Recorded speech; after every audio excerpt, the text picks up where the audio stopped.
कुछ इच्छाएं ऐसी होती हैं जिनका शब्दों में वर्णन नहीं किया जा सकता, जैसे किसी माँ की सूनी गोद या किसी पिता की सूनी बाहें। जब समय बीतता है, जब रिश्तेदार, समाज, यहाँ तक कि स्वयं अपने मन में यह प्रश्न उठने लगता है कि क्या मैं कभी माँ नहीं बन पाऊंगी, क्या मैं कभी पिता नहीं बन पाऊंगा, तो आइए जानते हैं कि शास्त्रीय दृष्टिकोण में संतान क्यों नहीं होती है। श्रीमद् भागवत, देवी भागवत और गरुड़ पुराण में संतान बाधा के 3 प्रकार बताए गए हैं। कर्म बंधन, पूर्व जन्मों के पाप कर्म, ब्रह्मचर्य भंग, गर्भपात या अपमानजनक कृत्य के कारण ऐसा होता है। ग्रह बाधा, विशेषतः शनि, राहु, केतु, चंद्र दोष या कुंडली में पंचम या नवम भाव का दूषित होने से ऐसा होता है।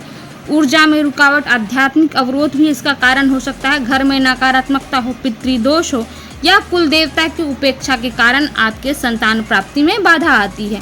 तो अब इसका उपाय क्या है? तो प्रत्येक सोमवार सफ़ेद वस्त्र पहनिए स्नान के बाद और उसके बाद व्रत रखिए और शिवलिंग पर कच्चा दूध, शुद्ध जल और बेलपत्र अर्पित कीजिए। ओम नमः शिवाय मंत्र का 108 बार जप कीजिए।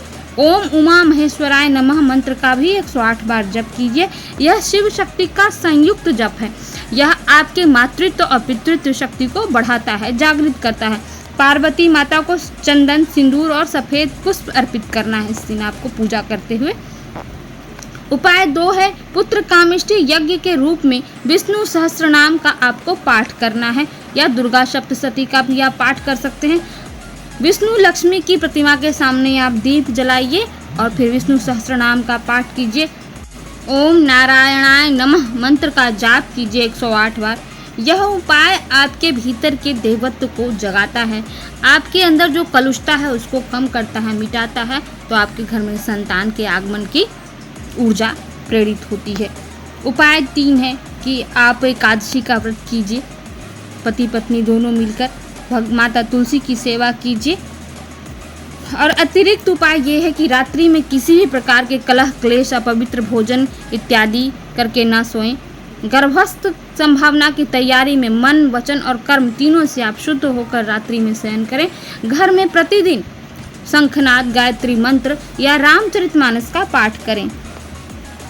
संतान केवल शारीरिक प्रक्रिया नहीं है, यह ईश्वर की सहमति है और यह आपके आत्मा का आमंत्रण है। जिस घर में शिव पार्वती की उपासना होती है, भगवान विष्णु का नाम लिया जाता है, जहाँ शुद्धता है, मौन है और प्रार्थना है, वहाँ कभी गोद सूनी हो ही नहीं सकती है। इन उपायों को अपनाइए, ईश्वर की कृपा से आपके घर में संतान अवश्य होगी। और वीडियो अच्छा लगे तो सब्सक्राइब अवश्य कीजिएगा।